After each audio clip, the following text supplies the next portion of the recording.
estar acompañando Santiago Bulat. Santiago Bulat es un gran amigo, es economista y hoy socio de Invec Consulting, economista en jefe de IDEA. Y lo dejo ahí, no spoileo más. La idea es que él se presente, nos cuente un poco de su carrera, de cómo llegó a estar donde está y sobre todo, qué es lo que ve para adelante. Para arrancar con el primer segmento, o sea, digamos, lo que me parece interesante arrancar con este pequeño videíto de Milei, ¿sí? La semana anterior, explicando un poco cómo vio su primer mes de mandato. Producción, ¿podemos pasar el video? Siempre quise decir eso. No impulsábamos un programa económico ortodoxo, duro, con un fuerte ajuste fiscal, un ataque directo a los Argentina, pasivos remunerados del central para limpiar el balance del Banco Central y un sinceramiento cambiario. Esto terminaba directamente en una hiper. Nosotros en esa línea propusimos el ajuste fiscal de 5 puntos del PBI, propusimos un ajuste fiscal que hay que recordar esto, que la carga fiscal neta en el sector privado cae. Sí. Porque si nosotros hubiéramos financiado esto con emisión monetaria, eso era impuesto inflacionario que después, lo pagaba todo el sector privado, y en este caso el sector privado solamente paga 2 puntos del ajuste, pero se ahorra 5, ¿no? Eso significa que cae 3 puntos el sector público. Esto es la primera vez que en términos netos en un ajuste el sector privado sale ganando, y el único perdedor neto es el Estado, y eso nos permitió salir también del tipo de cambio oficial e ir a un tipo de cambio que, si vos corregís por impuesto país, estaba en línea con el tipo de cambio paralelo, y la brecha se cayó muy rápidamente, a punto tal que en un momento hasta el contado con liqui estaba debajo de lo que es el dólar de importación, por decirlo de alguna manera. Sí. Y eso además nos permitió bajar tasa de interés. Hemos tenido una reducción muy fuerte en los pasivos remunerados del Banco Central. Por lo tanto, eso generó una gran cuota de confianza. Y bueno, las estimaciones de inflación que venía viajando al 45 mensual, fueron los analistas. Nos da muchos puntos distintos para hablar. El primero y el inicial es este ajuste fiscal que se hizo. Un ajuste fiscal que claramente era necesario. Hasta salió una entrevista de Rubinstein indicando que de alguna manera el plan hubiese sido muy parecido, por lo menos en la parte inicial. Pero, ¿qué significa y por qué nos importa tanto? En principio, lo que dice el presidente es que 3 puntos del déficit fiscal se cortaron al sector público, y otros 2 puntos se le pegó, por decirlo de alguna manera, al sector privado, como con suba de impuestos. Bien. ¿Cómo nos afecta esta medida a nosotros? ¿Cómo nos afecta un ajuste del gasto a nosotros? O mejor dicho, ya estamos viendo que nos afecta. ¿Por qué nos afecta tanto? Para explicar esto, me gustaría pasar un pequeño recortecito de Bukele hablando hace un tiempito ya, explicando sobre el impacto de la economía de unas medidas importantes que tomó en adelante. Cuando estábamos iniciando el combate frontal contra las pandillas, me decía: presidente, usted tiene que tener cuidado en algo adicional a los cuidados naturales de luchar contra las pandillas más criminales del mundo. Y me decía: la economía. Me decía: ¿cómo? ¿Por qué? Porque queramos aceptarlo o no, eso fue lo que me dijo, y en algo pudiera tener razón. Lo queramos aceptar o no, nos guste o no, las pandillas son una economía oscura, pero son parte de la economía. De entrada, si son 70,000 pandilleros, son 70,000 empleos. Eso me dijo él. Son 70,000 empleos, oscuros, ilegales, pero son 70,000 empleos. Y hay 70,000 familias que dependen de esos 70,000 empleos. Eso me dijo él. el representante de la multilateral. Y ellos tienen una economía ilegal que soporta economía ilegal, venta de drogas, venta de armas, renta, extorsión, homicidios, etc. Pero también soportan una economía legal.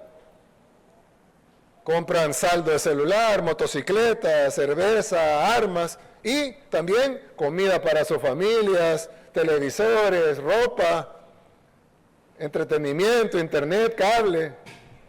Todas esas facturas se van a caer. Además, soporta otra economía que es, y esa sí es legal, que es empresas de seguridad, alarmas, Razor, cámaras, agentes de seguridad, etc. Si usted remueve esa capa de la economía de golpe... No sean así. No estoy comparando a nuestros políticos con pandilleros. No es el objetivo del video. El punto del video es explicar el derrame. Y también comentarles que en Argentina tenemos un problema mucho mayor en este sentido. Para analizar la actividad de un país, el índice que se usa normalmente se denomina PBI.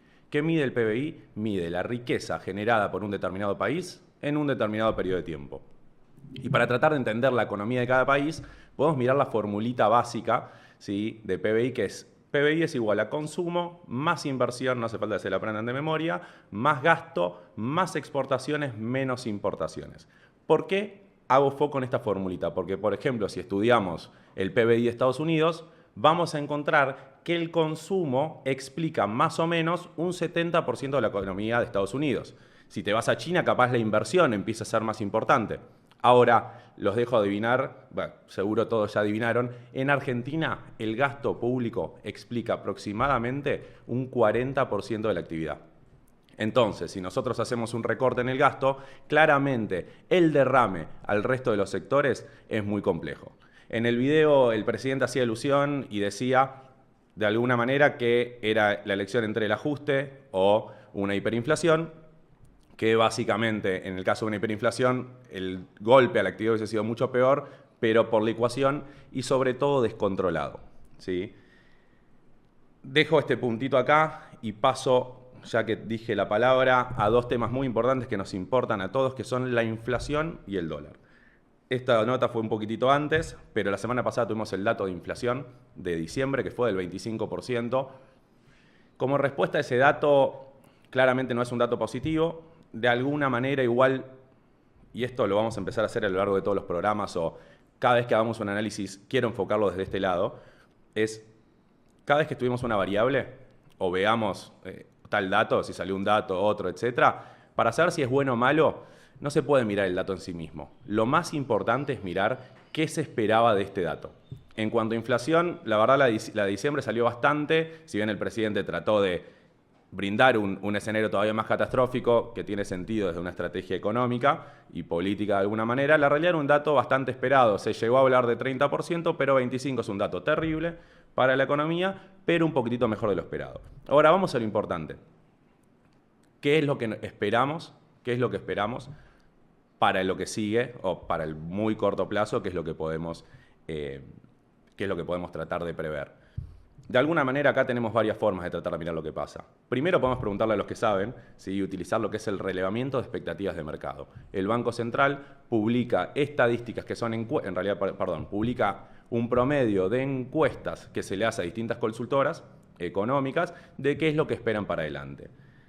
Para que se den una idea, y el pronóstico en general es de 25% para enero, 18% para febrero, 15% para marzo, 12% para abril y 10% para mayo. Todos estos datos van a ser, de nuevo, nos sirven para qué, más que nada, para tratar de entender dónde está la expectativa y si el próximo dato es bueno o es malo. Si enero sale por debajo del 25%, la realidad es que creo que sería algo positivo y le daría un poquitito más de espalda política y económica al presidente. Otro punto para medir lo que hoy se está usando mucho es la medición de la inflación de la que está por venir, no se asusten con el nombre, la medición de inflación de alta frecuencia, que básicamente es un relevamiento de los precios más dinámico y más rápido. Dado varias encuestadoras, varias consultoras, que vienen haciendo este análisis, ¿sí? Encontramos que la inflación creemos que va a rondar entre un 19 y un 23% para enero. De nuevo, no son números alentadores para una economía, pero el hecho que sean mejores que lo esperado, creo que es un dato muy interesante. Dicho esto, y para seguir hablando un poquitito más de inflación, dar un puntito extra, todos entendemos de alguna manera qué es la suba generalizada de los precios, pero muchas veces nos confundimos con la lógica. Y acá hay que entender algo que explica un poco también las decisiones económicas que está tomando y va a seguir tomando este gobierno. La inflación básicamente, como cualquier bien, como casi cualquier bien, para que no me lo discutan técnicamente, se da cuando hay más compradores que vendedores. No hay otra alternativa. ¿Cuál es el problema? Las formas entonces que tiene el gobierno para manejar la inflación son dos. O corta un poco la cantidad de plata que hay en la calle para poder gastar, corta un poco la demanda, la cantidad de gente que puede comprar, o la alternativa es que empiecen a haber más productos. ¿Cuál es el problema? El control que tiene el gobierno sobre esa segunda variable, la realidad es que es muy difícil de manejar y es un proceso que es más lento. Si yo quiero empezar a generar más productos, tengo que comprar la maquinaria, contratar gente, abrir la empresa en muchos casos, hacer el análisis de mercado, etc. No toco más el tema de inflación, me lo guardo para Santi, que ya está acá. Santi, cuando quieras te puedes ir sentando, me haces un favorazo, sí, pasá por donde quieras. No, la verdad, tengo que explicar este quilombo yo solo. Pasá directo. Hola, hermano. ¿Cómo estás? No tan bien como vos, pero muy bien, muy bien. Che, qué lindo, María Julia, espectacular. Me encanta el lugar, no había venido. Para, en tu programa, por favor. Hay un Twitter que puso recién Milei con un saludo que le hizo Huerta de Soto, que en un ratito se los voy a poner en pantalla, porque mucha gente dice, ¿qué tiene que ver? ¿Qué importa? Sí. Huerta de Soto en la presentación de Davos o en lo que estuvo hablando Milei. ¿Por qué es importante esto que pone? Esa pavada te quería contar nada más, de ponértela en un cartoncito. Me gusta que entre, está bien, está dinámico. De las cosas importantes que No, es muy interesante y te digo algo, la reunión de Davos de hoy, de alguna manera, y esto podemos tener lecturas totalmente distintas. A ver. Me divierte el debate en principio, pero yo la encontré un poco, me pareció al principio chocante tratar de ir a dar clases al exterior de qué es lo que va a hacer. Fue raro, sí. Fue raro, fue fuerte, pero el mensaje final, el de decir, tranquilos, acá hay capitalismo, Argentina está de su lado, sí. A los empresarios, qué sé yo, me parece que es lo que tiene que buscar. Y creo que es su estrategia, saltear un poquitito a los gobiernos y ir a buscar directamente el favor de las empresas. No sé qué opinás vos de... Sí, a mí me pareció un poco... Bueno, primero gracias por la invitación, antes que nada. Me pareció raro el discurso porque, digamos, el mundo ya es capitalista. Por ahí hay una discusión que se está dando en Argentina, un poco más en Latinoamérica y demás, pero... Digo, fuiste a dar como un por qué el socialismo no funcionó, un lugar que medio que ya se sabe, digamos, está lleno de empresarios. Fue como raro hacia dónde iba. En general por ahí lo que se acostumbra a hacer ahí en Davos es más que nada, che, te voy a mostrar lo que estamos buscando de Argentina, qué sectores la van a romper, vengan, inviertan acá, vamos a aclarar las reglas de juego. Pero fue más un discurso desde lo estrictamente más ideológico que más lo práctico, si se quiere. Para ¿no? eso pueden ver este programa que ahora les vamos a Ahí le vamos a decir todo, olvídate, hacemos Santi, el contra Davos. Lo que necesitamos de vos hoy es que nos digas cuánto va a estar el dólar. Perfecto. En 3 semanas, la justo. inflación, qué esperamos para adelante y cómo bajarla, que le digas al presidente. Perfecto. Y si nos puede decir aparte qué comprar y qué vender para hacernos millonarios. Espectacular, fácil. Hoy venía fácil. Listo, perfecto. Primera pregunta seria es ¿cómo tomás el café? Es una pregunta característica de este programa y que explica mucho de la persona. Solo, amargo. Solo. Qué bien. Ahora qué adultos, ¿no? Un tipo Hombre, serio, sí. Macho. Ahora te lo hacemos llegar. Santi, con la idea un poco, te voy a preguntar un poco de vos. Sí. Bien. Con la idea un poco de que la audiencia de nuestra hoy, sí. Que entienda un poco desde qué lado le hablas. En principio me interesa saber a qué dedicas tu tiempo hoy. Trabajo mucho. Estoy tratando de entender y aprender más de economía. La verdad que es un estudio que medio que sigue todo el tiempo y vas aprendiendo todo el tiempo. Y siempre que abrís una puertita, se abren 10 puertas más. Te voy a decir, che, yo más o menos manejo este tema, te metes y te das cuenta que no manejas nada de ese tema. Entonces es como un constante aprendizaje. trabajo en una consultora, con lo cual estoy mucho tiempo ahí metido. La gente de Inbec Consulting, la verdad que... De Inbec, exacto. Una muy buena consultora realmente. Muchas gracias, muchas gracias. La verdad que sí, muy contentos con mis socios también, nos está yendo bien. Y después, después de eso, ¿qué más hago? Voy al gimnasio, donde nos hemos cruzado en algunas oportunidades. Un gran profesor, muy recomendable. Juego al fútbol, entreno 2 veces por semana y juego los sábados al fútbol, bastante. Y ahora me mudé hace poquito, así que estuve bastante con eso metido también. Pero ese es un poco mi mundo. Sí, en la consultora hacemos informes, damos charlas, tratamos de analizar no solo Argentina, pero en gran parte de Argentina. Es un poco en lo que ando hoy. Muy bien. Y si te pregunto sobre tu carrera, tanto educativa como universitaria, etcétera, como laboral, ¿nos puedes contar un poquitito de dónde venís? ¿De dónde vengo? Hice toda la primaria y secundaria en el mismo colegio, se llama Colegio Esquiú, en Belgrano. No nos cruzamos, pero estábamos cerca. Después hice la licenciatura en Economía en la Universidad de Buenos Aires. Después de eso hice una maestría en Finanzas en la Universidad del SEMA.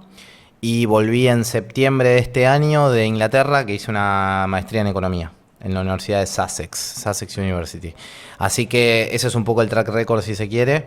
Bueno, en el medio algunas cositas, pero mucho más chicas. Y de ahí es donde vengo. En lo laboral, empecé trabajando en Cohen, mi primer trabajo, donde también te conocí ahí, donde nos conocimos, éramos dos borregos.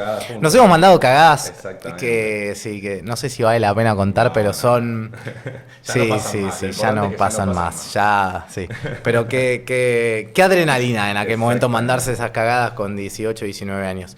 Y después de ahí estuve en Orlando Ferreres bastante tiempo y después me abrí hacia Inbec, que es donde estamos hoy. Impecable. Te hago 2 preguntitas. Primero, más que nada para si alguien nos está escuchando que esté estudiando economía o que esté tratando de hacer una carrera relativamente similar. No sabía que te das mozo. Pero mirá qué mozo. Qué mozo, ¿eh? Olvídate, mirá que estás. Espectacular. Gracias. No. Yo ya tomé mucho café hoy. Esto no se pone, ¿eh? No, pero es que... No está escuchando el programa. No, me parece bien. Está bien. Por si me arrepentía. Sí.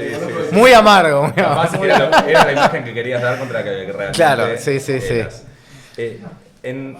En esa línea, tratando de si hay alguien escuchando que esté haciendo los mismos pasos en la misma carrera, ¿qué sentís que te marcó más?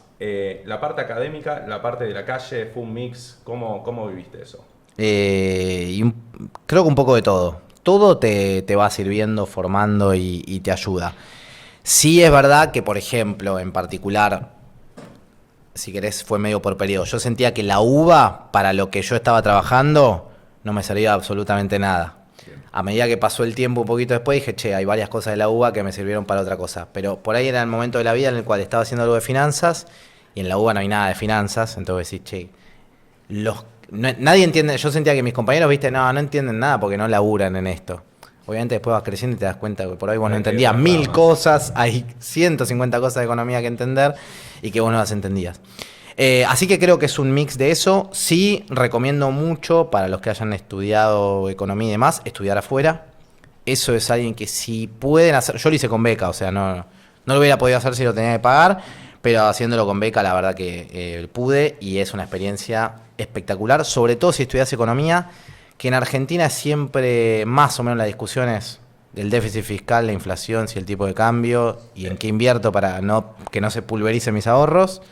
En el mundo se habla de otros temas completamente diferentes. Hablamos un poquitito de eso porque nos perdemos en esta eterna lucha entre dólar, inflación y las mismas cosas siempre. Sí. El otro día te escuchaba también en una entrevista donde hablabas un poco que allá se veía un poco más de micro también, que acá somos todos macroeconomistas. Es increíble y los programas que se consumen son de eso. Hablamos un poco de tu experiencia allá y qué puntos te abrieron la cabeza y qué cosas te gustaría que se repliquen un poco más acá. ¿O crees que se pueden replicar? Me abrió mucho la cabeza el tema de... O sea, ellos están, sobre todo, si uno estudia economía, obviamente hay gente que se dedica a finanzas y demás, pero en general ves un poquito más el mundo, capaz están más, la gente conoce más de invertir en el exterior, hoy creo que estamos muy en la dinámica interna.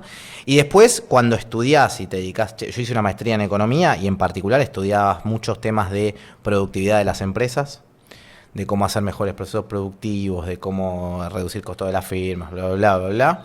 Después estudiabas mucho temas laborales, digo, el tema laboral hoy pica en punta en el mundo. ¿De qué se habla?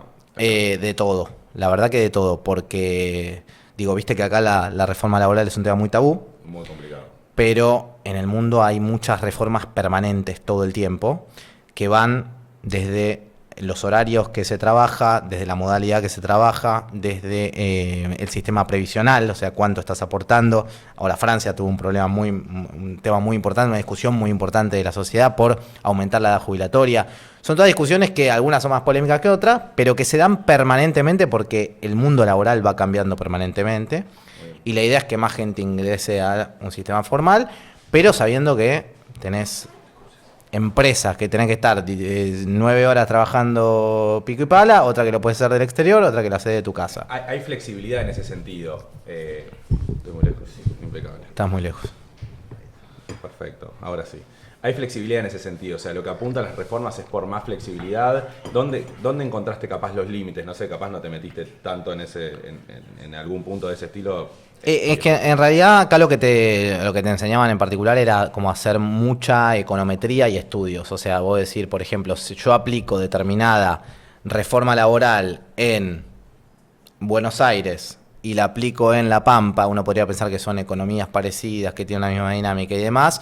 Bueno, ¿qué pasó con una y otra? Entonces lo que te permite ver es un grupo de tratamiento, un grupo de control y cómo fueron reaccionando cada uno. Y el orden de prioridades, de alguna manera, que la prioridad siempre es el beneficio social, eso lo entiendo, pero primero es cómo aumento la productividad para que después, o qué busco, digo, ¿qué estoy analizando esto para encontrar cómo mejorar la productividad, cómo mejorar la cantidad de horas, cómo mejorar la cantidad de empleo? ¿Están relacionados? ¿Cómo? Está todo relacionado. Digamos, hubo muchas discusiones en una primera... Siempre las discusiones estas que nosotros a veces pensamos que son únicas nuestras, no lo son. Que es, por ejemplo, no sé, eliminar la cantidad de gente que está trabajando en los peajes. Que nosotros decimos, bueno, sí, es algo que eventualmente va a venir en Argentina y que obviamente va a haber una oposición hacia eso. Bueno, en el mundo también pasó que hubo oposición hacia eso. El tema es qué capacidad tenés de hacer esquemas de seguros de desempleo, que en el mundo funcionan muy bien, acá no funcionan directamente, y después qué capacidad tenés también de que la gente se reinserte en el mundo laboral, que es, me parece, hoy el principal desafío que tenés, porque en una oficina estatal que haya 100 empleados cuando tenga que haber 20, no tiene sentido, pero van a perder el trabajo, y la idea es...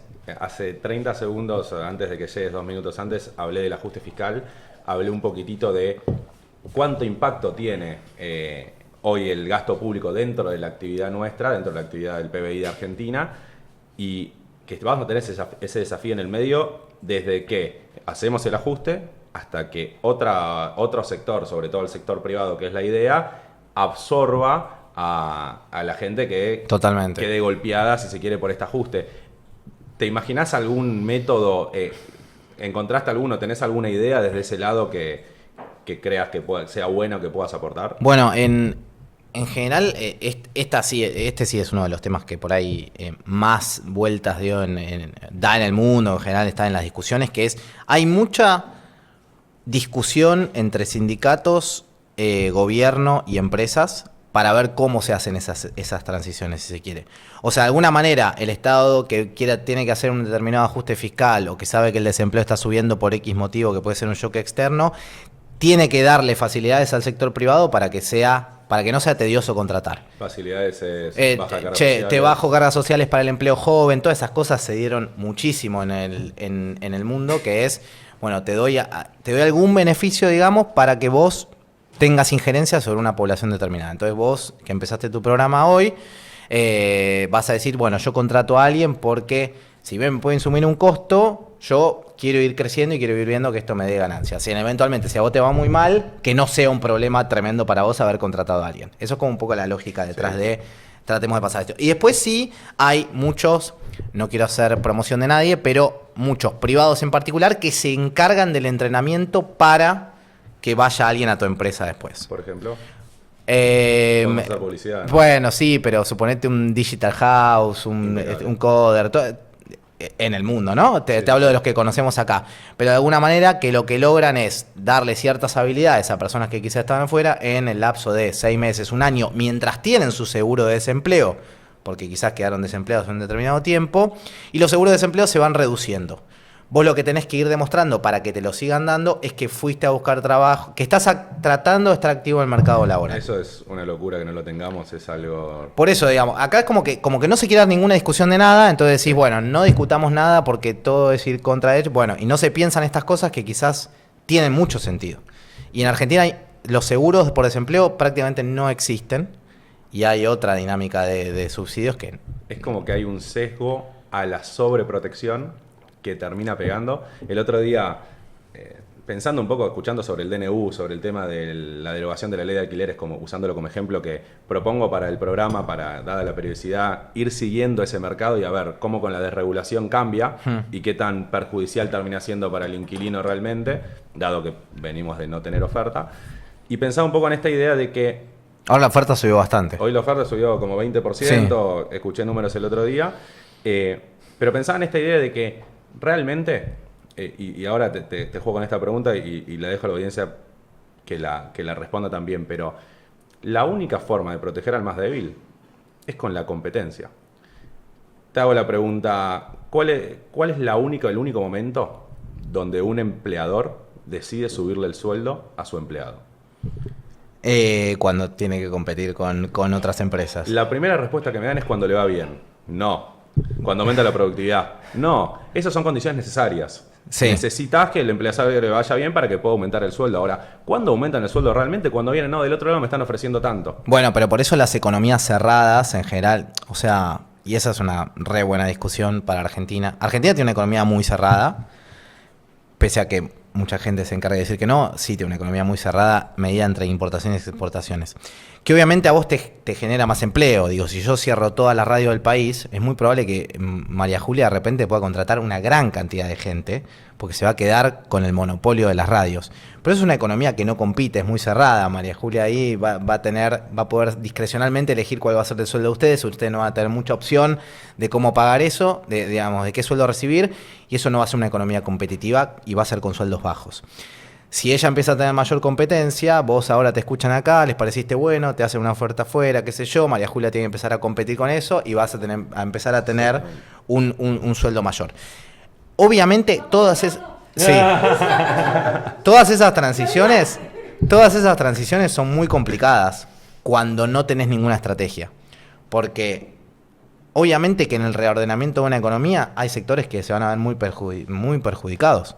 Pero quizás el reordenamiento hace que la economía mejore en el general, pero haya sectores que sean los perdedores. Sí, tengas un tema de plazos en el corto plazo, o sea, suena lindo en la teoría, seguramente se cumple en la teoría, pero en el medio tenés X cantidad de gente en la calle. Pero es que el corto plazo, si no lo resolvés bien, es un problema porque nada que puedas hacer va a ser permanente. O sea, vos estás haciendo reformas en una sociedad, no lo estás haciendo en los libros ni en la estratosfera. Entonces, si vos vas a hacer una reforma que puedes tener una muy buena intención y estar bien apuntada, sí o sí te tenés que agarrar de corto plazo. No puedes obviar el corto plazo. Te hago una pregunta yendo a Argentina, que tenemos, creo, un caso muy particular. Sí. Hoy, la presión impositiva del Estado, la inserción del Estado en nuestra economía es gigante. Sí. Lo que hace muy difícil tener mucha maniobra en el corto plazo para poder dar respuesta o sostener la economía. Yo tengo que hacer un ajuste, pero me es muy difícil subir impuestos desde el punto de vista donde paro. Sí. Entonces, ¿de dónde saco para contener? En el caso argentino puntual. Es una gran pregunta. Mira, Argentina tiene niveles de evasión altos. Bien. Comparado en la región, incluso uno ve, tiene niveles altos de Comparados evasión. con países de misma... Te estoy hablando de solo no supera Perú, pero Perfecto. después que Brasil, Chile, Uruguay, incluso Colombia, estamos peor en términos de evasión fiscal.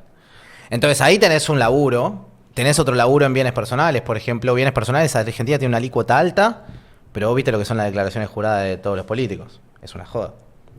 Con lo cual ahí tenés otro trabajo para hacer, que en su momento el gobierno de Macri lo quiso encarar, de hacer evaluaciones reales de las cosas, que obviamente mucha gente la vas a tocar, pero bueno, la verdad es que es lo correcto, digo, es mejor tener una alícuota más baja, pero que las cosas estén bien valuadas a que no. Siento que es difícil en un mundo o con... Vos tenés dos objetivos acá. Primero, en el corto plazo, frenar un poco la actividad para contener la inflación, pero en el largo plazo generar más producto para que la inflación en realidad se termine para adelante. Entonces, en un mundo donde necesito cortar acá, también necesito darle un guiño al empresario y decirle, che, esto va a estar bien, porque partimos con una credibilidad muy baja, es como que siento que se hace muy difícil. Todo muy, muy difícil. Sobre todo es quien tira la primera piedra, porque vos decís, bueno, escuchá, yo te bajo determinada cantidad de impuestos, pero vos tenés que acompañarme, porque si no me acompañás, va a ser muy difícil que yo pueda sostener esto a lo largo del tiempo. Impuestos. Y hoy, bueno, tuvieron que subir impuestos, subieron retenciones, subieron el impuesto país, subieron un montón de cosas que a la larga son malas, digamos, son todos impuestos malos los que se han subido. Y el ajuste lo estás haciendo en gran parte, las jubilaciones van a ser lo que más te va a ajustar en este tiempo, que tampoco es sostenible, porque ya estás en niveles insufribles para la jubilación. Entonces, reitero que lo de ahora es más bien un programa fiscal muy de shock, muy de corto plazo, pero yo estoy bastante convencido de que esto no puede ser el plan de largo plazo de Argentina, ni por las tapas. El tema es lo que vos decís, bueno, ¿cuánto el sector privado te va a acompañar? Y vos tuviste un periodo 2015 que mucha gente puso mucha guita, y vos lo sabés, porque estabas en el mercado, digamos, viéndolo. Mucha gente puso mucha guita. Y hoy, yo ya puse la guita, ya me quemé. No es que no me interesa volver a mirar a Argentina, porque hace 4 años que no lo veo, pero ya no voy a ser el primero que pone. Que ponga otro. Bonos argentinos somos mi viejo, yo. Bueno. Y a vos te hice comprar, pero te tuve que obligar. Sí, fue culpa tuya. A vos te compré. Sí. Con lo cual, hoy están más a la espera de ver qué pasa. Y eso es un problema si vos querés hacer un ajuste fiscal. Porque vos necesitas a alguien que esté de contenedor de eso. Y si el sector privado no quiere poner una moneda, va a ser difícil. Bueno, el DNU de alguna manera apunta un poco a tratar de incentivar esto. El tema es que, de nuevo, no tienen el control. Es como muy difícil de... Claro, pero el DNU todavía no sabés cuánto va a pasar de eso, cómo va a quedar, qué es lo que sale, qué es lo que no. Lo mismo te pasa con la mega ley. ¿Qué te pareció la estrategia, si lo ves como una estrategia, o el DNU? Capaz algo del contenido desde lo económico, no. Después hay un montón de cosas que no somos competentes para la cantidad de normativas que hay. Pero desde el lado económico, ¿qué pensás? ¿Qué te parece la estrategia también de impulsarlo mediante esta manera? ¿Cómo la ves? Yo esto lo mencionaba también hace poquito. A mí digamos, siempre es difícil ponerse del otro lado, ¿no? Pensá en algún político que no te gusten sus ideas en general. Tengo un par. Bien.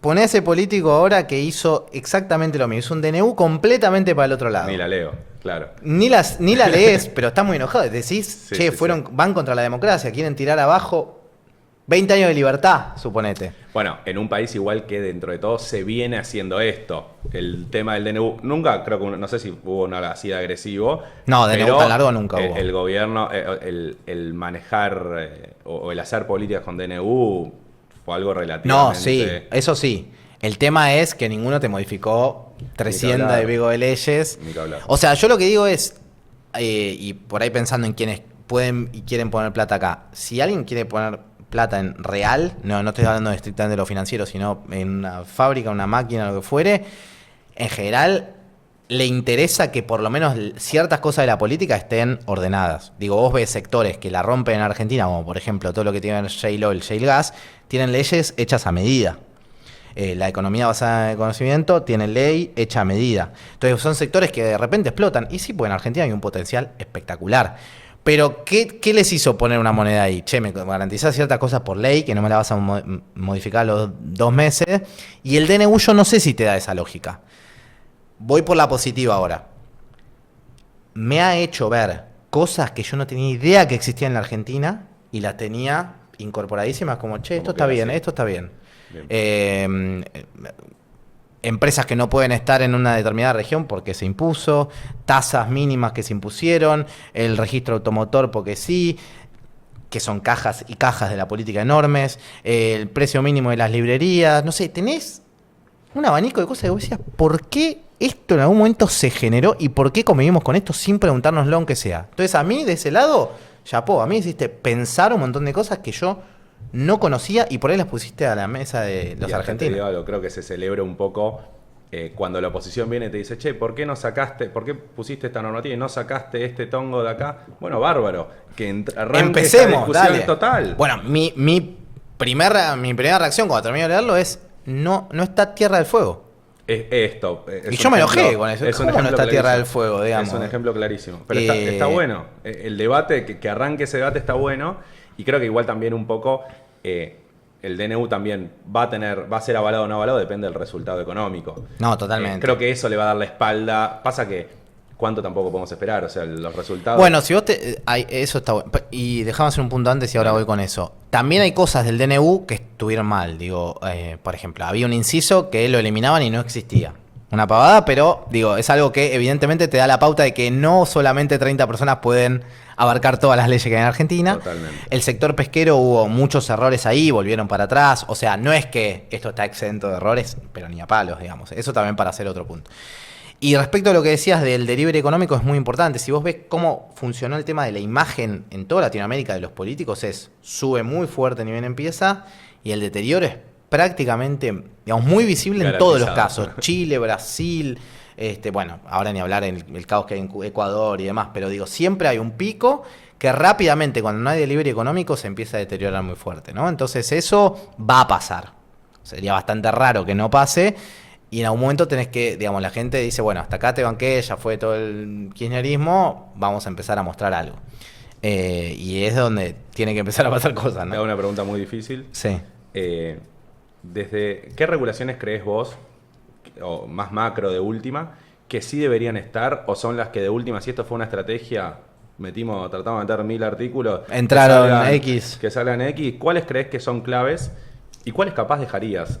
¿Dónde capaz te pondrías un poquitito más, si es que lo querés hacer así, más donde crees que el Estado tiene que estar un poquitito más presente?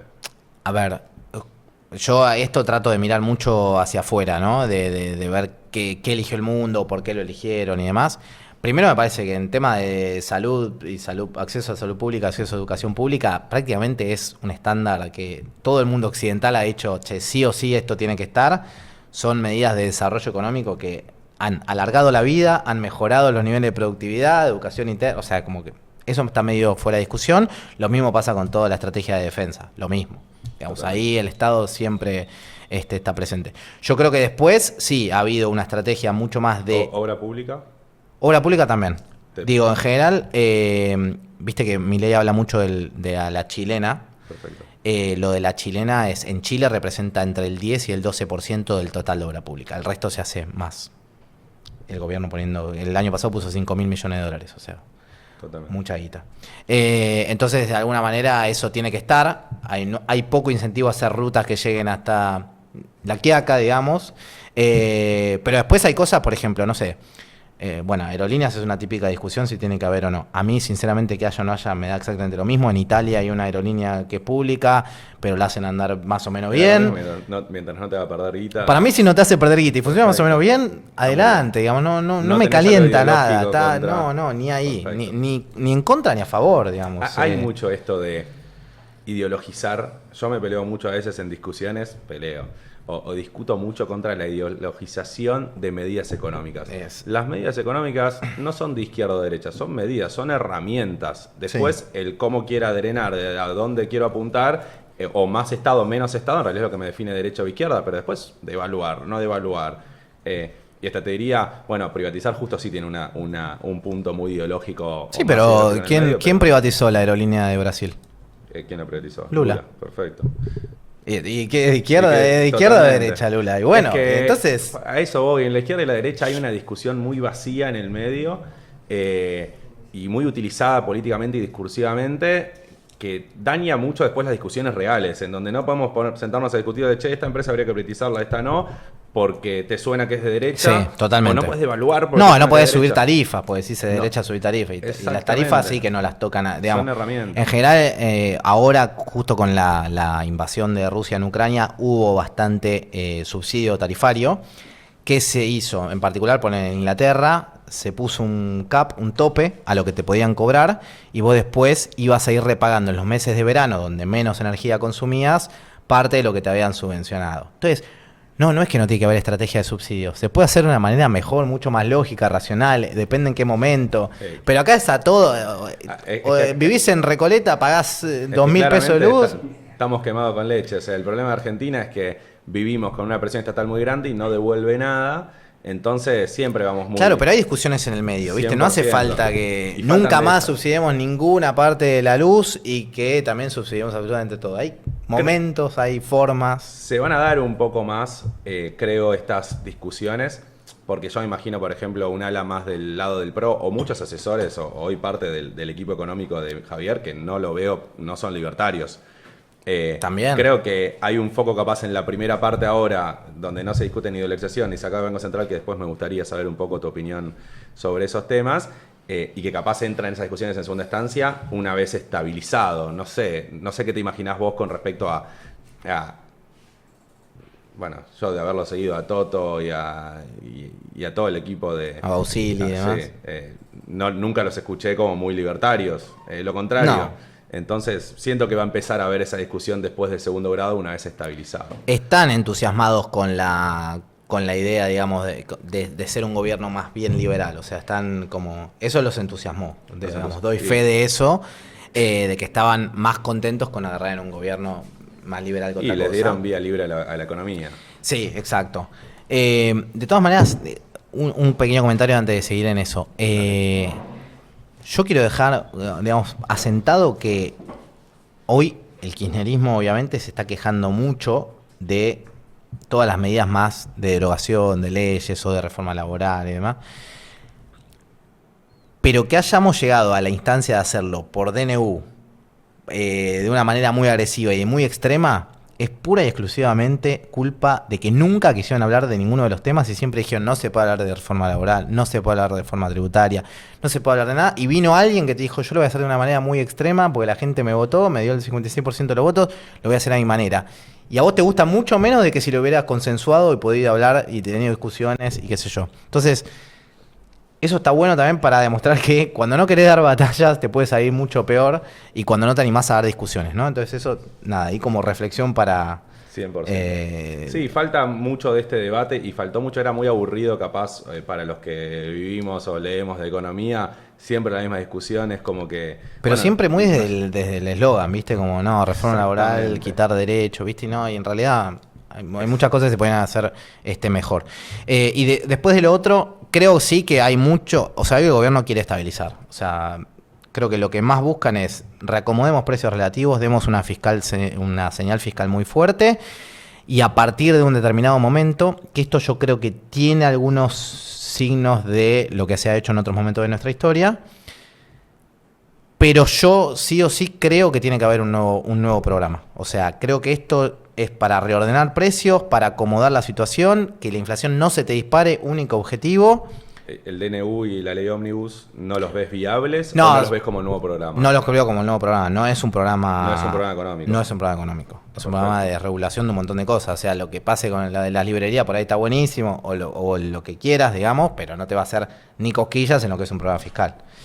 Y el tema es lo cambiario. Para mí lo cambiario está muy poco resuelto todavía. Muy poco resuelto. Todavía es un caos. Vos hablás con empresas importadoras, es insostenible, todavía le dicen no te mando más producto porque no sé cuándo me vas a pagar, o sea, hoy estás con este esquema cambiario generando una recesión todavía incluso mayor de lo que podría haber sido si quizás unificabas o dabas cierta certidumbre. El Bopreal, que por ahí ahora le va muy bien, no sé, vos sabés más de eso, pero todavía sigue siendo para empresas de afuera. Yo no quiero, de afuera te dicen, no quiero riesgo argentino, no, o sea, ningún Bopreal de nada, dame el contado con liqui, si quiero salir por afuera. Es una forma nueva que tiene el importador que ahora toma un poquitito, todavía no todo el color, para poder hacerse de contado con liqui y pagar sin problema. Y pagar importaciones que tiene pendientes. Que igual es hasta 5.000 palos, de 26.000 que hay informado hasta la fecha.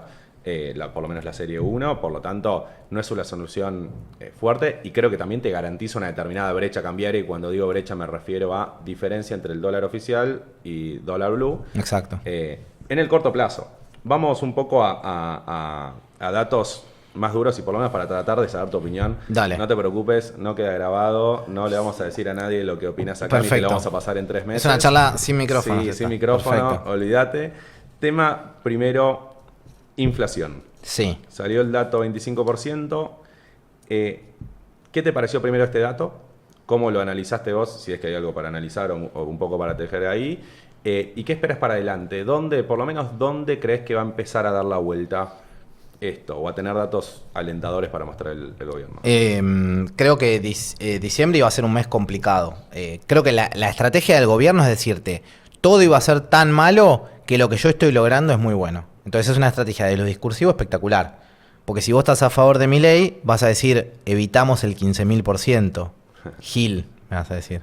Y si estás en contra de Milei, mirá, llegaste a 25% en un solo mes. Todo lo Entonces, que quiso decir Macri. Un poco, claro, exactamente.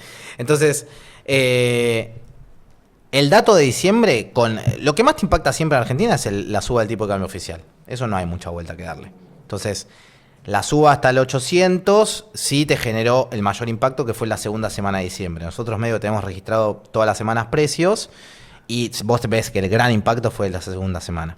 Después la tercera fue un poquito más baja, pero igual muy alta, y la cuarta ya más baja. La primera semana de enero fue bastante parecida a la última de diciembre, y la segunda de enero un poquito por encima, pero no se descontroló más que eso. Bien. Entonces no volviste a tener el salto que tuviste en diciembre, pero ya venís con un arrastre bastante importante. ¿Qué es lo que pasa también? Subieron las prepagas. Entonces Alimentos moderó la suba. No es que dejaron de subir, moderó la suba porque tuvo el principal impacto al principio. Y ahora tenés el aumento de prepagas. Y después vas a tener para fin de enero, todo lo que son las audiencias públicas de gas, electricidad y transporte. Que eso ya te va a empezar a dar también un aumento de precios que queda para febrero. Entonces, ¿qué me imagino? Concluyendo, enero y febrero vas a seguir con una inflación muy alta. Quizás no es 25, quizás es 20. Hay que ver de final al momento cómo termina. Ir mejorando de a poco. Está bien. Sería ir mejorando a poco. Pero yo creo que efectivamente entre diciembre y febrero vas a tener inflación muy alta. Y lo cortás en febrero porque esperás algo con el dólar oficial, Santi. Yo lo sé. Yo creo que el dólar oficial, el esquema no va a sostenerse mucho tiempo más, ¿no? Con lo cual creo que yo estoy esperando un salto mayor del tipo de cambio en abril. ¿Por qué digo abril? No sé si va a ser abril, pero ponerle en fin de marzo, abril. Pero ¿por qué digo esto? Porque entra la mayor parte de la cosecha gruesa y el tipo de cambio ya te va a llegar muy atrasado. O sea, una cosa es si el dólar sube 100 y la inflación fue 100, o si el dólar sube 100 y la inflación fue 300. Te queda mucho más barato respecto a otros bienes. Es importante para analizar el dólar, y siempre que hablemos de dólar acá vamos a estar hablando de cuánto compra un dólar en Argentina hoy. Si hoy valía 800, tuviste 25% de inflación, hoy el dólar compra un 25% menos en términos generales. Que es lo que va a empezar a pasar, porque ahora están subiendo muy poquito el dólar oficial y está subiendo mucho los precios. Y te pregunto porque, ¿qué te imaginas? Un un buen saltito de tipo de cambio y después que suba menos que la tasa de interés el dólar, o te imaginas que directamente empieza a ser un crawling más alto. Crawling es suba mensual, sería de tipo de cambio. Sí, una suba controlada por el Banco Central de cuánto sube el tipo de que cambio. Que tiene que ser para mí necesariamente menos que la tasa de interés, porque si no, no te liquida un dólar. Ahí hay dos ideas. En general, digo, si vos ves, por ejemplo, el plan austral, allá cuando quisiste bajar la inflación en el 85, lo que hiciste es, subo mucho el tipo de cambio, subo los precios que tengo atrasados, pero congelo todo hacia adelante. O sea, por 6 meses no toco absolutamente nada. Y vos vas a ver que el tipo de cambio nominal quedó fijo. ¿Cuál es la lógica de eso? Acumulé algo de reserva con este tipo de cambio más alto, ya acomodé los precios relativos y a partir de ahora seteamos expectativas hacia adelante y clavamos el tipo de cambio. Entonces vos sabés, yo te aseguro, te dejé tu ancla, que de hecho si vos ves las economías de Latinoamérica, redujeron su inflación con anclas monetarias y cambiarias, digamos. Después pudieron regenerar la confianza en su moneda, pero al principio fue... ¿Qué pasa con el dólar? Me quedo con lo que pasa con el dólar. Y en Argentina pasa mucho.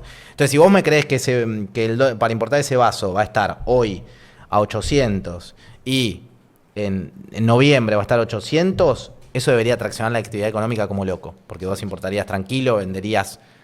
no te preocuparía tanto retener stock. Entonces, de alguna manera, las decisiones empresariales, si el dólar nominal se calma, es la mejor noticia que podés dar. El tema es que tiene que ser creíble. Pues si yo veo que vos estás perdiendo reservas por mantener ese tipo de cambio, digo, no, esto devalúa en cualquier momento. Totalmente. Entonces lo que tiene que pasar es que ese tipo de cambio te sirva para acumular reservas y poder defender ese tipo de cambio. ¿Qué va a tener de bueno 2024? La entrada de dólares. O sea, no por inversores de afuera, porque vas a exportar mucho más de lo que vas a importar. Y eso te va a generar un superávit de cuenta corriente, porque vas a tener pocos intereses de deuda, muy favorable para Argentina. Entonces van a poder comprar muchos dólares. Con el tema dólar libre, yendo al último tema así de dato duro, en realidad quiero hablar de salarios también un poco. Dale. Pero yendo al dólar libre, a mí me asusta. María Julia dice que te va a subir el salario, me acaba de decir. Son dos preguntas más. Es un lujo, Ah. tiene mucho calor. Estamos perfectos. Me olvidé que estaba la cámara. Todo perfecto. Estaba charlando así. Muy bien. Ya te libero, Santi. Te hago un par de preguntas más. Estamos bien en cámara, me gusta. ¿Cómo ves un streaming acá? Sí, va. Sirve, ¿no? Bárbaro. Aparte me empezaron a llegar fotos de sus papás hablando. Ah, Sí, mirá. ¿Te das cuenta? Sí. Claro, es verdad. Es el primer programa seleccionado. Yo no me quedé pelado todavía, pero bueno. Yo la vengo luchando, Santi. Estamos ahí peleándola.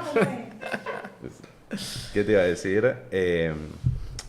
Quiero hacerte esta pregunta sobre el dólar libre, que capaz es algo que, nada, nos importa bastante a todos. A mí me asusta un poquitito más el corto plazo que el largo. Yo el dólar, lo que valen las cosas en dólares acá en Argentina, qué sé yo, las veo, la verdad, baratas. Creo que las cosas deberían subir de largo. Ahora, de corto, con esta deuda, 26.000 palos y más, seguramente, de importadores que tienen que pagar. Y si el Bopreal no sirve, van a ir a contado con liqui. ¿Cómo crees que se va a manejar eso? ¿En qué sector de brecha, por decirlo de alguna manera, estás cómodo?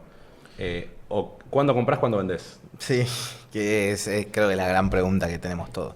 En algún momento me preguntaron dónde el programa se empieza a mancar, digamos, dónde empezamos a ver que no funciona. Primero, en un momento tuviste brecha cerca de 14-15%, que es un delirio, digamos, no había posibilidad. Vos ya pensás que tenés un impuesto país de 17,5%. O sea, de mínima, tu brecha cambiaria tiene que ser 20%, de mínima, para poner un eje ahí. Yo creo que una brecha, en general, las brechas cambiarias en Argentina, cuando uno repasa la historia, cuando están por encima del 40% mucho tiempo, dejan de ser sostenibles. Yo creo que esto tiene changüí para estar cerca de 50 y que no se desmadre mucho tiempo más. Arriba de 60, yo ya te digo, me empiezo a preocupar. Okay. Me empiezo a preocupar. ¿Te preocupás? No sabes lo que decís, en 60 vendo mis dólares, compro activos. No, me preocupo. Te preocupás. Está bien. Puede que pierda plata, por eso tengo asesores financieros. Sos de esos traders. Por eso tengo Hay asesores. que comprar, ahí compramos bonos. Hay que comprar, ¿no? Sí, es verdad, tenés razón. Santi, yendo a la micro, y creo que es una de las preguntas más importantes, por lo menos espero que de la audiencia, es algo que creo que les va a servir. ¿Qué sectores ves como ganadores para el año que viene? Para el año que viene este año. Y si querés extenderte un poquitito más, también podés de plazo. ¿Y cuáles como perdedores? A ver, todo lo que tiene que ver con comercios y demás, acá lo veo complicado. Veo salarios golpeados en general. Obviamente con los informales todavía más golpeados que los relación de dependencia o dentro de convenio. Veo que todo lo que tiene que ver con sector externo traccionando muy bien, primero por el potencial que tiene Argentina y que viene, suponete, todo lo que tiene que ver con petróleo, energía y demás, incluso con precios que ahora van a ajustar, lo veo muy bien, sobre todo porque el mundo también te viene demandando mucho eso. El agro lo veo muy bien, todo lo que tiene que ver con la agrobioindustria en general lo veo muy bien, el turismo lo veo traccionando bastante todavía.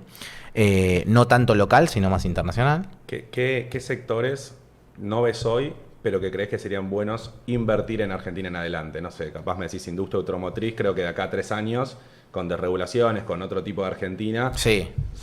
¿En dónde somos competitivos? Esa sería la pregunta. Sí, la industria automotriz sin duda sos competitivo. Hoy están carísimos, digamos, los precios de la industria automotriz. Yo creo que tienen que bajar en términos reales, por lo menos en dólares tienen que bajar. Pero es un sector que con importaciones más abiertas y un mercado más abierto con Brasil, que está mejorando su ritmo de crecimiento, puede andar muy bien. Eso sin dudas. Después déjame que piense. Bueno, toda la industria química en Argentina tiene para recorrer, pero ahí va a entrar también lo que haga el gobierno con los acuerdos comerciales, que eso no es para nada menor, sobre todo porque creo que no hay una estrategia demasiado clara de hacia dónde se quiere ir. Ya dijimos de los BRICS que estamos fuera, pero hay que ver cómo quedan las relaciones ahí con primero todo lo que es Mercosur y Unión Europea, que era algo que supuestamente se quiere volver, que eso te reduciría aranceles de muchos productos que vendrían y que irían para afuera también. Entonces ahí tenés capacidad de mejorar un poco la cantidad, digamos, los sectores. Pero los más protegidos deberían tender a estar más golpeados.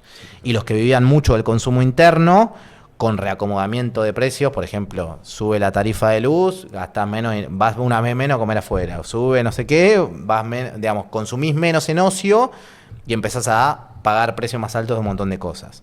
Entonces, eso te va a llevar también a que, para mí, el poder adquisitivo en el consumo más ocioso, que fue boom el año pasado, no lo sea este año. Chicos, aprovechen este consejo gratis de Santiago Bulat si son importadores. Soy importador. Sí. Se importó bastante el año pasado. Sí. A razón de cómo fue la actividad. Mucho, fue la muchísimo, venta. muchísimo. ¿Qué hago con el stock para el año que viene? Qué buena pregunta. ¿Cómo me muevo? ¿Qué recomendás? En otro, qué sé yo. Te maté. Qué buena, es que es la gran pregunta porque no sabes qué va a pasar con el mercado cambiario. La verdad que es lo más relevante de todo. Porque sí, yo también debería anotar. Si hubieran unificado el mercado cambiario, yo sé que esto se va hacia una normalización, te diría que no tenés problemas que no vas a tener problemas para estoquearte más adelante y que con la entrada de dólares que tenés, el dólar no debería dispararse a cualquier lado. Con este esquema cambiario, todavía la situación está bastante frágil y no te está entrando la cantidad. O sea, hay muchos proveedores de afuera que te están diciendo, maestro, no te voy a dar producto hasta que... Y o sea, todavía hay mucha gente que no pudo entrar al mercado, al MULC, entonces no está pudiendo repagar. Como no está pudiendo repagar, no le está mandando tanto producto afuera. Entonces, liquidarte el stock podría ser un error para continuar tu actividad. Sí, 100%. Me da a veces un poco de calor el stock de alguna manera porque ¿cuánto me va a defender? Hasta ahora, sí, ¿cuánto te va a defender? Hasta sí, ahora fue buenísimo porque sí. En economía inflacionaria me guardo el stock, es mejor que cualquier bono, que cualquier acción, Total. etcétera, me cubre. En una economía con la actividad parada, es difícil de saber qué hacer. Capaz es un tema de selección. A ver, uno lo que puede hacer es tratar de mirar de alguna manera esto es pregunta. Sí, por no. supuesto. Afirma. No, uno lo que puede hacer es tratar de mirar precios históricos. La mercadería que tengo hoy, precio histórico en dólares. Constantes. Sí, y compararlo contra el promedio. Sí. Ir a eso y lo que está por encima trato de ir saliendo. Está bien. Sí. No sé, como Sí, más diversificador que tomar una decisión de todo. Y quedarte con lo bueno, no sé. Pero siento que es una decisión hoy complicada y que se van a afrontar muchas empresas para adelante por esto que decís. Pero, por ejemplo, hoy hablé con una empresa que le tenían que mandar productos de afuera y me decía, tengo que ver si la semana que viene el Bopreal funciona bien o no para ver si entro, poder vender los bonos ahí y ahí no pierdo en el contado. Y es como que está todo muy semana a semana, ¿viste? Entonces... ¿Sabes que no me aparecen los no aparecen comentarios? Sí. Yo decía, no le interesa a nadie. Estamos por ahí nos están puteando, que es acá, distinto. Mirá, tipo, estoy así, tengo así, no. Nada. Listo, yo no me aparecían. A ver.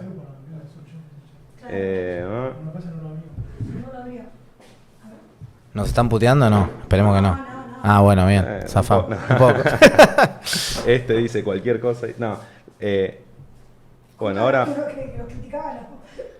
ahora que vayan haciendo preguntas, ahora las miramos porque si no me tengo que ir scrolleando hasta cualquier lado y nos distraemos. Perfecto. ¿Ok?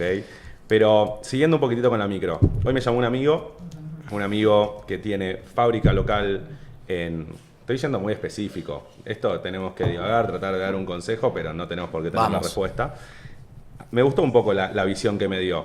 Él tiene fábrica local, tiene locales minoristas. Sí. ¿Sí? Y me dijo, Alan, yo... ¿Fábrica de qué? ¿Se puede saber? No. Ropa. Hace ropa, vende en locales, o sea, tiene local, vende online y está buscando abrir unos nuevos locales minoristas y me dice, Alan, yo no voy a esperar. Yo capaz espero 2-3 meses, voy a buscar un buen local barato y me parece un buen momento para invertir. Y esto espero que no suene feo. Le digo, me dice, ¿sabes qué pasa? La mano de obra hoy es barata. Hoy es un buen momento para trabajar internamente, armar equipos, sabiendo que la venta no va a ser boom. No va a ser boom para nada, pero trabajo un equipo que hoy es sostenible en términos de costos y me la juego a no sé, en 2 años, en un año y pico, que esto empiece a funcionar, siempre y cuando tengas la espalda, obviamente, pero me pareció inteligente desde el lado de, nosotros cuando hacemos evaluación de empresas, por ejemplo, en finanzas, cuando evaluábamos empresas en pandemia, me acuerdo que yo estaba en la Ditela y armé teníamos que hacer una evaluación de una empresa, perdón, en Wade fue esto, antes. Teníamos que hacer una evaluación de una empresa en pandemia.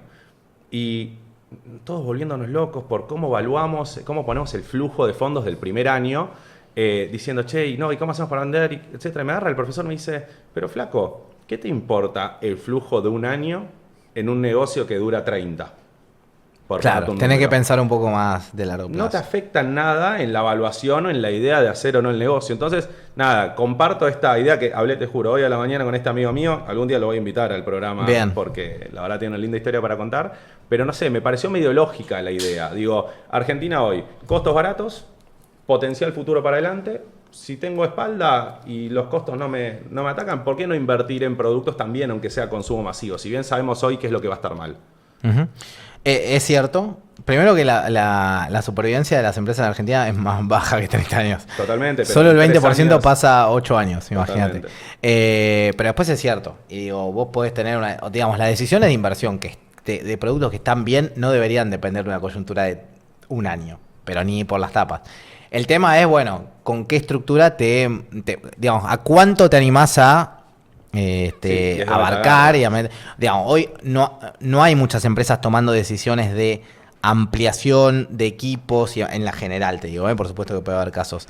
Es más de, bueno, pasemos por lo menos la mayor incertidumbre, veamos si hay un nuevo salto cambiario y desde ahí reacomodemos. Yo no creo que esto sea, pero sí vas a tener meses de recesión fuertes porque la incertidumbre es grande y están todos diciendo, prefiero no ampliar ahora, digamos, no es que no creo en mi negocio, pero vamos a empezar a parar estos meses que los costos pueden subir mucho. Me gustó traer este caso porque entiendo que no es lo general. Sí, pero pasa. Y me gustó un poco, me gustó la lógica. Dije, después los márgenes son grandes porque te hago esta pregunta que en realidad... Pará, y te cuento un caso de otro. Un amigo mío que tiene una pizzería.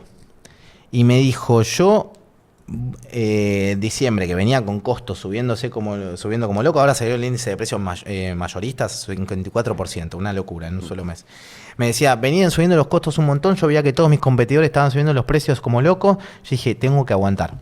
Aguanto, en vez de subir 40 como subían todos, subió 20. Y dijo, yo voy a ser el que menos suba. Y mantuvo mucho la clientela. El tipo tuvo margen incluso bastante parecido al anterior. Hizo publicidad.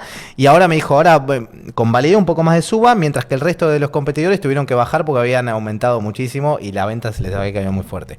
Entonces ahora estás como en ese reacomodamiento y viendo qué estrategias más de corto hacer para zafar. Y quizás la lógica no fue subamos todo y tratemos de ganar el mayor margen, sino sostengamos, por ejemplo, la fidelización de los clientes. Pero eso, bueno, cada uno conoce mucho más que... Pero es divertido pensarlo desde el lado, no sé, en las finanzas es más fácil de verlo que en la economía real, el mercado se adelanta y normalmente los momentos, los procesos mucho más complicados, pero donde más margen terminas haciendo es donde donde ves sangre en el mercado, no vas a agarrar la shitcoin o alguna empresita muy complicada, pero donde ves sangre un poco de decir, che, acá es donde hay oportunidad. Sí, total. No sé, me pareció como la pizzería o este amigo mío que la verdad que capaz en 3 meses consigue un local barato. Sí. Porque el otro está viendo sangre en la calle y se quiere ir y se quiere correr o no puede aguantar su estructura y empieza a ver eso. Pero bueno, nada. Es generacional también un poco. Es 100%, también es generacional y es donde te agarra. Porque obviamente a un pibe de pendejo. Pibe. A un pibe de mi edad con menos estructura y en época de crecimiento está con el tenedor y el cuchillo. Una persona que ya tiene la estructura, que tiene una cantidad... Y que ya se ha golpeado en otras veces, ¿no? Hablar, también. Y que no tiene la energía capaz para aguantar ese año y todo el quilombo que conlleva todo esto. Sí, 100%. Todo el lío que conlleva esto. Santi, te hago la última pregunta. Bien. Te remonto a 8 años atrás. 8 años atrás, a ver. Yo y Iván, que está por allá, fuimos a ver un programa tuyo y de mi viejo, en donde entrevistaste a Javier Milei. Tremendo. Tengo el programa El Inversor, lo buscan en YouTube, 8 años atrás, una entrevista espectacular. Me gusta... 26 de diciembre. Era, claro, el cierre de año, que estaba con 3 personas más. Con Fausto. Estaba con Diana Mondino, que hoy es canciller de exactamente. Nosotros justo fuimos espectador, nos acordamos el otro día charlando un poco del programa. Me gustaría saber 2 cosas. Primero, ¿Qué cambios capaz ves en él desde la entrevista hasta ahora o desde que no era presidente hasta que es presidente? Capaz desde el lado de económico, pragmatismo, etcétera. Y la más importante, ¿qué 3 consejos le darías? Uy, qué duro, imposible. Sí. Primero me acuerdo de esa entrevista que estaba hablando de Adam Smith y se paró así, se agarró el corazón y dijo Adam Smith. Y ahí yo me quedé, lo miré a tu viejo como diciendo, wow, es la primera vez que nos pasa esto no nos había pasado. Así que siempre fue una persona como muy excéntrica, digamos, ¿no? Pero bueno, siempre defendiendo como estas mismas ideas. Después pasó por todo el periodo de Intratables, que era que le funcionó ser mucho más agresivo. Creo que el programa nuestro fue uno de los primeros que aparecía. No fue agresivo para nada, sí fue muy vehemente, si querés decirlo, ¿no? Pero después en Intratables era zurdo, no entendés nada, sos un desastre, fuerte. Con peores palabras, por supuesto. Se sentía más cómodo capaz en el programa, un programa de mercado. Claro, puede ser, sí. Los otros aspirando a libre mercado. Sí. Además los otros lo pinchaban un poco. Pero bueno, primero que cuando lo vi esa vez fue como muy gracioso y siempre fue un tipo, evidentemente con los que le cae bien, súper respetuoso. O sea, conmigo siempre tuvo un trato muy bien, siempre me preguntó por la familia, la verdad que súper bien. Digo, uno después lo veía sacado en algunos programas de tele, pero con uno hay que decir que siempre estuvo muy bien. Y después consejos. ¿Qué consejo le daría? Primero, el tema de la coordinación. A mí me parece muy clave que se coordinen expectativas. Esto no quiere decir que sos el Estado poniendo el precio del micrófono con el cual estás hablando vos, sino de decir, che, ya ajustamos precios, tratemos de coordinar expectativas hacia adelante. O negociar, por decirlo. O negociar, o decir, escúchame, las paritarias las queremos cerrar entre 80 y 90, mirando hacia adelante, que empiece a recuperar el poder adquisitivo con una inflación a la baja, pero no que cada uno cierre su paritaria para donde vaya, que la economía vaya para acá, no setear expectativas hacia dónde va lo cambiario, lo inflacionario.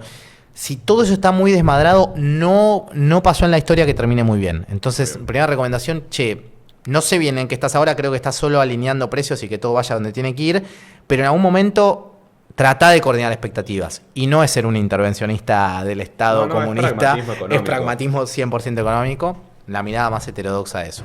Eso como primer punto. Después el otro punto, los ingresos de los jubilados están a punto de morir, básicamente. Si las proyecciones dan a mayo con esta fórmula y demás, llegás con un ingreso de jubilados tremendo, con lo cual creo que ya van a dar un bono, con lo cual ahí están metiendo el ojo, pero después te queda la parte informal que va a estar muy complicada. Ahí para jubilados decís, enfócate bien en bienes personales, consejos que habías dado antes. Sí, eso es más difícil, digamos. Hay que ver de dónde se saca la guita. Sí, la gran pregunta es esa, sinceramente. Pero si vos das a la parte de ingresos, ya el jubilado ya ajustó demasiado. Antes gastaba 12 puntos del PBI, está gastando 8 ahora. O sea, el sacudón a los jubilados fue terrible. Sí. Y obviamente el sector informal también está muy complicado. Y después lo tercero, diría, es muy necesario el tema de, si vos querés cambiar la estructura productiva de Argentina, en el cual yo te puedo dar recontra a la derecha, en que hay cosas que no deberían existir más y que son improductivas y que tienen un costo fiscal enorme, adentro de eso hay personas laburando. Entonces la pregunta es, ¿qué está generando, no solo para contener, sino para meterlos nuevamente al sistema productivo? Que es un caos esa pregunta, requiere de mucha coordinación de muchos actores en el medio, pero creo que es a donde hay que poner el ojo, porque no va a llegar un boom de inversiones que contrate gente que estuvo 5 años haciendo exactamente lo mismo sin demasiadas habilidades. No va a pasar. Entonces ahí existen estrategias en el mundo que se han hecho para esa reinserción. Así que creo que esos 3 puntos serían lo más, digamos, por ahí necesario. Y después, cuarto, no sé por qué, no me pediste un cuarto, pero voy a hacer un cuarto. Ojo que no le van a pasar un montón de cosas de la ley si no está dispuesto a cambiar algunas cosas. Entonces, él quiere decir, yo no transo porque todos son la casta, bla, bla, bla. Bueno, te lo van a voltear. Y si te voltean todo entero. Entonces, por ahí está bueno que cedas en algunos puntos o que revises algunos puntos para pasar el 80% de lo que quieras pasar. Porque si no vas a terminar pasando 0 con una estrategia tan fuerte. Quizá me equivoco. En los 4 puntos capaz me equivoco. Pero creo que esas serían las cosas que hoy diría son importantes. Me parece muy bien. Quiero agradecerte por venir a este primer programa. Por favor, un lujo y felicitaciones. Un aplauso para Alan. Impresionante. Y por supuesto al equipo. Así que bueno, esperamos que sea el primero de muchos. Muy bien. Volví a Y, invitar, ¿eh? Por supuesto. Para cuando por haya supuesto. pifiado todo en abril, Sí. ahí que dije. Escuchá, vemos cómo van las predicciones y en base, Y en a, base a eso vamos invitás a definiendo, una te vamos a cuidar, perfecta, te vamos a cuidar. perfecta. Pero bueno, muchas gracias a ustedes también por estar del otro lado y nos estamos viendo próximamente. No sé si se corta así. Chao. Ponemos la fecha. Chao. Ahora vamos a avisarles por redes la fecha en la que va a estar Desregulados semanalmente. Escucha, Porque no sé si... preguntaron en el chat, ¿eh? Perfecto, vamos a estar avisando, vamos a estar coordinando esa partecita y la idea de nuevo, los próximos programas, aparte de profesionales de distintas industrias, va a ser traer a hombres de negocios, a gente que tengan empresas montadas para que nos cuenten cómo llegaron hasta ahí, qué fue su punto de inflexión, sus momentos más complicados de la Argentina y sobre todo qué cambios esperan para adelante y cómo se van a adaptar, cosa que capaz terminen inspirándonos y enseñándonos. Sin mucho más que decir, Bravo. gracias.